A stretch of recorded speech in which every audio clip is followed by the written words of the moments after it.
Situated at India's southwestern end, the capital city of Kerala, Thiruvananthapuram, is composite and cosmopolitan in character. The princely state, founded by its ruler Martandavarma, emerged as a prime intellectual and artistic center. Now, the largest city in the state is rich with an evolving architectural lineage, low-lying coastal hills and commercial passageways. Over this bustling city rises three main buildings forming the protagonists of our story. An iconic 19th century monument, the Napier Museum, the post-independent modernist statement, the Students' Union Building, and a poetically composed structure, the Center for Development Studies.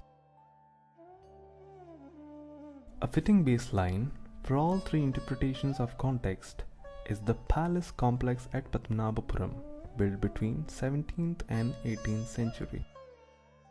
A plain blank wall envelops the complex, hiding myriads of structures in a minimalistic manner.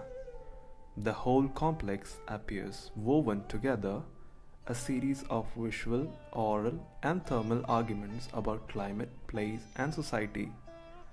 The incrementally cumulated structures of the palace complex connect through semi-open passages and courtyards.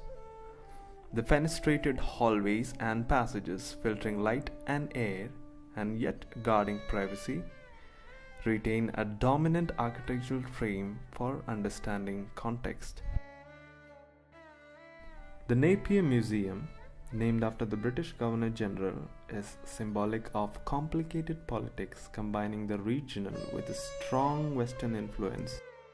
The space it encloses, the nature of the building envelope, and the penetrable interiors with fenestrations makes the attempt to recreate aspects of the Indo-Saracenic, a valid framing of the context.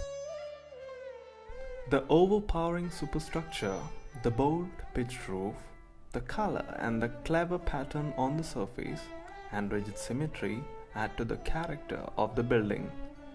The formal nature of its axial entry highlights its monumentality. The progressive confidence of post-independent Kerala is reflected in the architectural style of the Students' Union Building, built in 1969. It is unapologetically modern, with its side entrance and a porch supported on a single circular column. The lobby that encloses the main staircase, a courtyard with a series of rooms around, and a connecting corridor offers an argument about environmental control, lifestyle, and materiality. Sited below the road level and offering a long horizontal facade, the precast concrete jalis open permanently to the outside, hiding a second membrane of glazed operable windows.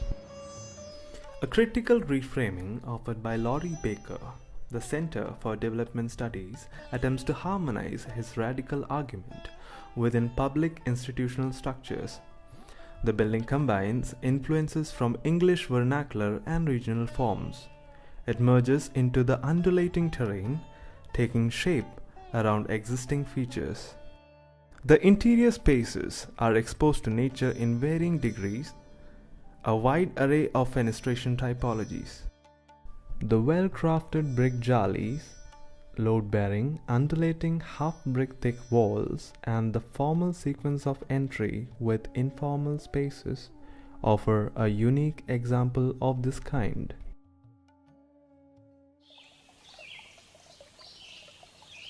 Our attempts to reframe the context with reference to these four precedents is intended to engage a few broad questions through the specifics of architectural design.